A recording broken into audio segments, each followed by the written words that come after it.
सबको जय मसीह की। मैं आपके बीच में आशुतोष सिंह। आज मैं परमेश्वर के वचन को लेकर आया हूँ।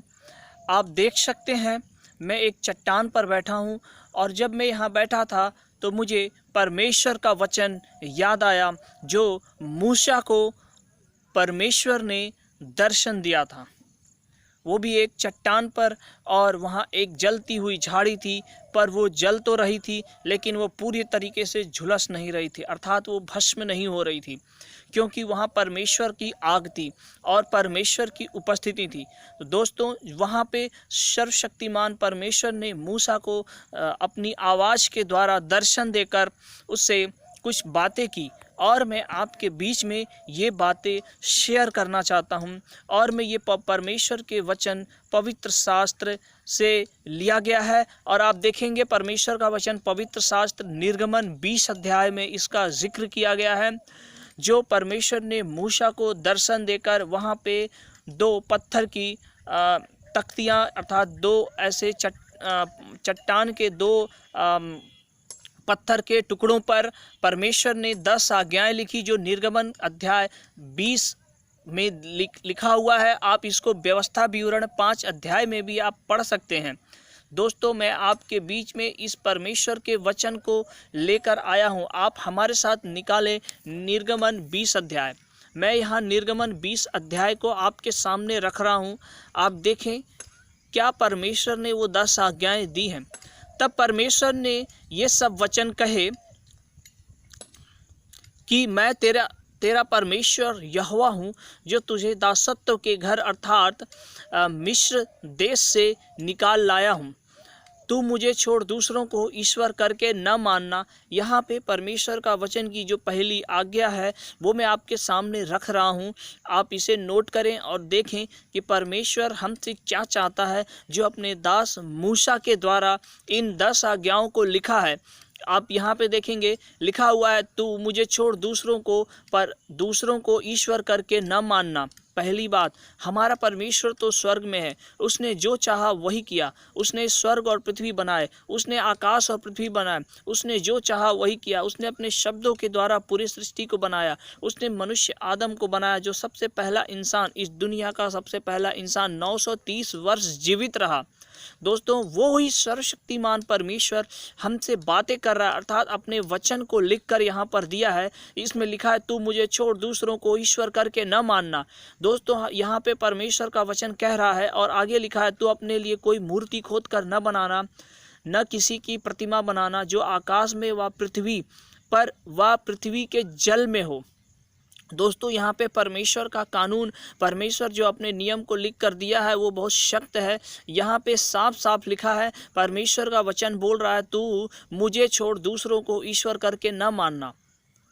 जाहिर सी बात है, वो हमारा पिता है, वो सर्वशक्तिमान परमेश्वर है। हम उसे पिता नहीं कहेंगे अगर हम किसी और को पिता कहते हैं, अर्थात हम अपने ही हाथ से बनाई हुई उन मूर्तियों के सामने झुकते हैं, जो वो ईश्वर है ही नहीं। इसलिए यहाँ पे परमेश्वर वहाँ पे देख रहा था उन लोगों के बीच में, जो परमेश्वर ने यहाँ पे इस्राएलियों को जो यहाँ पे लिखा है कि मैं तेरा परमेश्वर यहोवा हूँ, जो तुझे दासत्व के घर अर्थात मिस्र देश से निकाल लाया हूँ। वहाँ पे मिस्र देश में कुछ लोग गुलाम थे, वहाँ से परमेश्वर ने उनको निकाल कर लाया, लेकिन वो इस बात को भूल गए कि वो परमेश्वर जो हमें मिस्र देश के गुलामी से आज़ाद करा के लाया है, वो परमेश्वर कौन है। जब मूसा परमेश्वर से बातें करने चला गया उस चट्टान पे, तभी वहाँ पे कुछ लोग अपने आप को पाप में जाने दिए, अर्थात उन्होंने अपने सारे सोने चांदी गला करके इन मूर्तियों को ढाल लिया, अर्थात उन्होंने एक ऐसा बछड़ा ढाल लिया जो वो उनको उस बछड़े को कह रहे हैं, ये मेरा ईश्वर है, ये मेरा परमेश्वर है। लेकिन ये गलत है।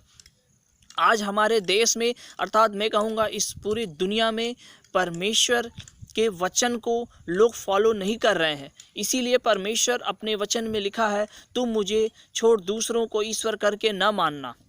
दोस्तों, मैं यहाँ पे बताना चाह रहा हूँ, आप ज़रा सोचिए, अपने बुद्धि और विवेक से सोचिए। कॉमन सेंस है कि हम ईश्वर को नहीं बना सकते। हमारा परमेश्वर तो स्वर्ग में है।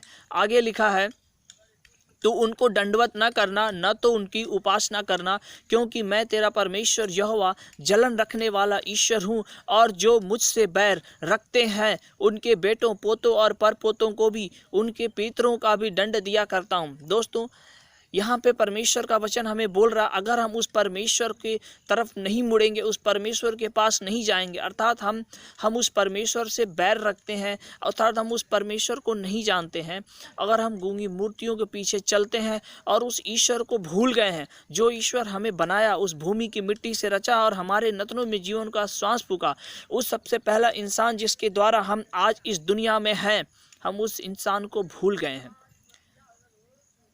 दोस्तों, यहाँ पे लिखा है, और जो मुझसे प्रेम रखते हैं, मेरी आज्ञाओं को मानते, उन हजारों पर करुणा किया करता हूँ। यहाँ पे परमेश्वर का वचन जो निर्गमन 20:5 में लिखा है कि मैं उनके बेटों पोतों और परपोतों उनके पितरों का भी दंड दिया करता हूँ। दोस्तों, अगर हम अपने उस परमेश्वर को फॉलो नहीं करते, अर्थात हम उस परमेश्वर के वचन के अनुसार नहीं करते हैं, उसके लिखे हुए नियम के अनुसार हम नहीं चलते हैं, तो अगर हम पाप में समय बिता रहे हैं, अगर हम पाप में ज़िंदगी बिता रहे हैं, तो हमारे सारे किए हुए गुनाह, वो पाप, वो श्राप, सब कुछ हमारे आने वाले बच्चों पर पड़ेगा। अर्थात इसमें लिखा है, हमारे बेटों पोतों और परपोतों और पितरों का दंड दिया करूँगा। जो हमारे पूर्वज हैं उनका भी दंड हमारे बच्चों को मिलेगा। एक मैं आपके सामने उदाहरण रखता हूँ, जैसे कि एक व्यक्ति किसी से उधार लिया, अगर वो उसका उधार चुका नहीं पाया तो उसके बच्चे उसका जो ब्याज है कह सकते हैं, उस उधार को भरेंगे। लेकिन अगर वो भी नहीं चुका पाया तो उसके बच्चे का बच्चा, वो एक श्राप है, वो एक पाप है।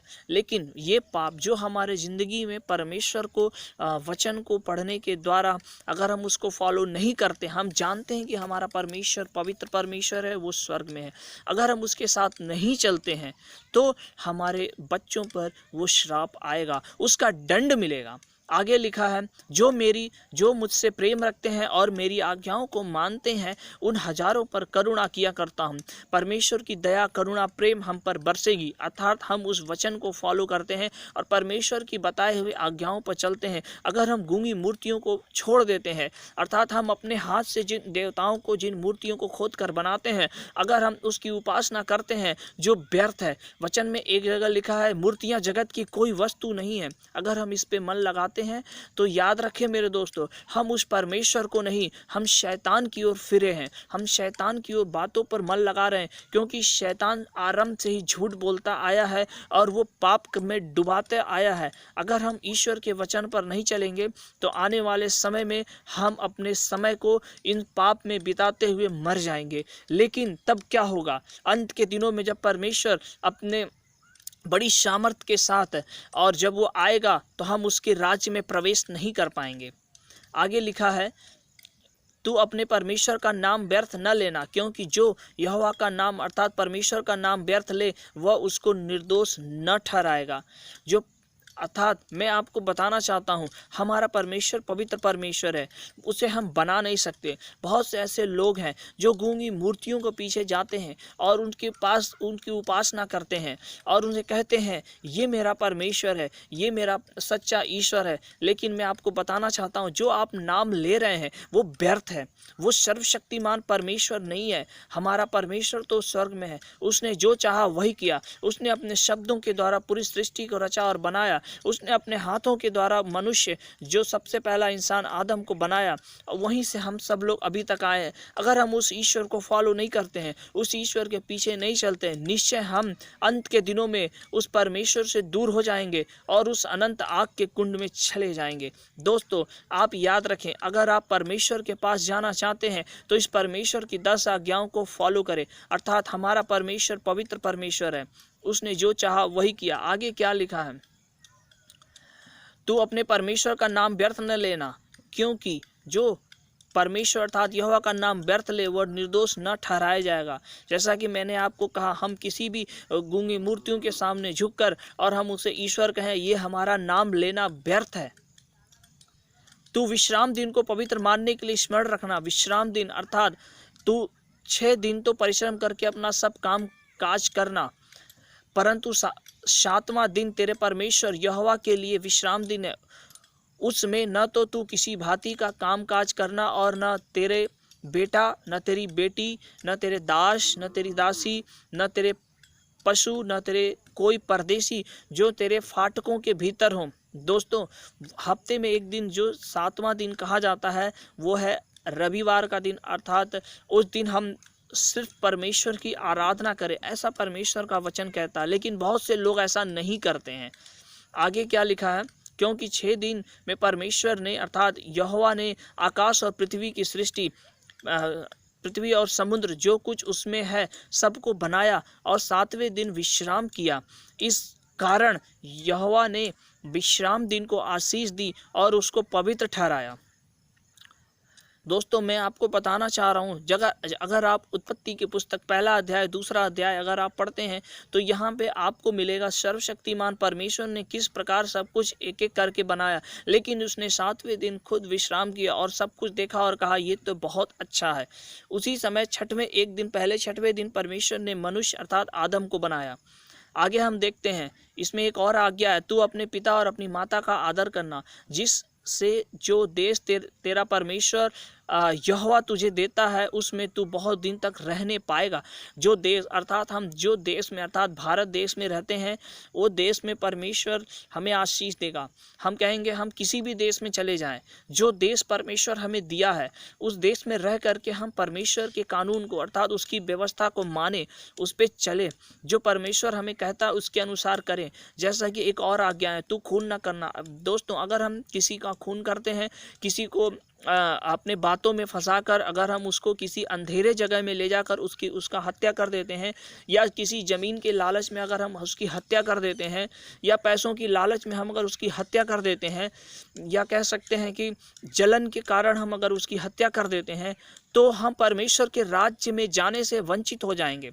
आगे लिखा एक और परमेश्वर की आज्ञा है, तू बेविचार न करना। दोस्तों, हम किसी भी चीज़ को देख करके कह सकते हैं ये एक बेविचार है। अगर हम किसी पराये व्यक्ति के पास जाते हैं और उसके सामने अपने बातों को रखते हैं, चिकनी चुपड़ी बातें करते हैं और उसको अपने बातों में फंसाकर उसके साथ अगर हम कुकर्म करते हैं अर्थात बेविचार करते हैं, अगर कोई पुरुष किसी पुरुष के साथ, अगर कोई पुरुष किसी स्त्री के साथ जिसे वो न जानता हो, अनजाने में जानबूझकर अगर वो कोई गुनाह करता है, पाप करता है, अर्थात अपने मन में बुरा सोचता है उसके प्रति, तो ये बेविचार कहलाता। अगर हम विचार करते हैं तो निश्चय हम परमेश्वर के राज्य में जाने से वंचित हो जाएंगे। तू चोरी न करना। दोस्तों, यहाँ पे एक और वचन है, परमेश्वर हमें कह रहा है चोरी न करना, चाहे कोई भी चीज़ हो।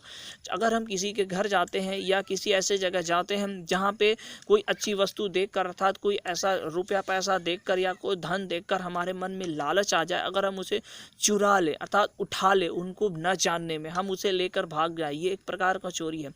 दोस्तों, अगर हम किसी रुपए पैसे धन का भी चोरी करते हैं दोस्तों, तो ये परमेश्वर के राज्य में हम नहीं जा सकते, क्योंकि परमेश्वर चाहता है कि हम पवित्र रहें जैसा कि वो पवित्र है। आगे लिखा है, तू किसी के विरुद्ध झूठी साक्षी न देना। परमेश्वर का वचन कहता है कि हम किसी भी कोर्ट कचहरी में किसी के विरुद्ध झूठी गवाही या झूठी साक्षी न दें। अगर हमारे कारण अगर वो निर्दोष है, अगर हम उसे किसी जबरन फंसाते हैं, झूठी गवाही दे करके उसे फंसाते हैं, दोस्तों हम परमेश्वर के राज्य में नहीं जा पाएंगे।